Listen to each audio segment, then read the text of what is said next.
এত সুন্দর এত নরম, আরো এটা এমনি দিয়ে দিলাম, এত সুন্দর এত নরম পোহাটা মানুষ যা দিয়ে চাইবে,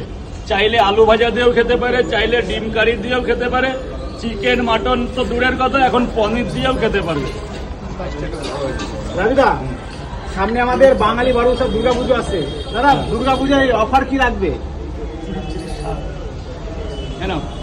দুর্গাপুজোয় অফার দেখো, আমি তোমরা সবাই জানো যে ঈদে মিষ্টি খাইয়েছিলাম, একদম ধর্মীয় অনুষ্ঠান ছিল। শারদীয়া দুর্গাপুজোতে কিছুটা একটা করবো, সেটা তোমাদের সাথেই আলোচনা করে নেবো, কারণ মিষ্টির সময় তোমাদের সাথে আলোচনা করেছিলাম কি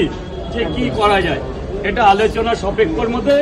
শারদীয়া দুর্গাপুজোর মধ্যে কিছু একটা 3টে পাওয়াটা 30 টাকায় দাম থাকবে, তার সাথে মানুষের সেবা ভালোবাসার জন্য কিছু একটা করবো, তাতে তোমরাও মত দিতে পারো যে রাজুদা এটা করলে ভালো হয়, যে তোমরাও তো আমার কাছের লোক, সবার কাছে মত নিয়ে যেটা ভালো হয়, যদি মিষ্টি বলো মিষ্টি, আরও কিছু আছে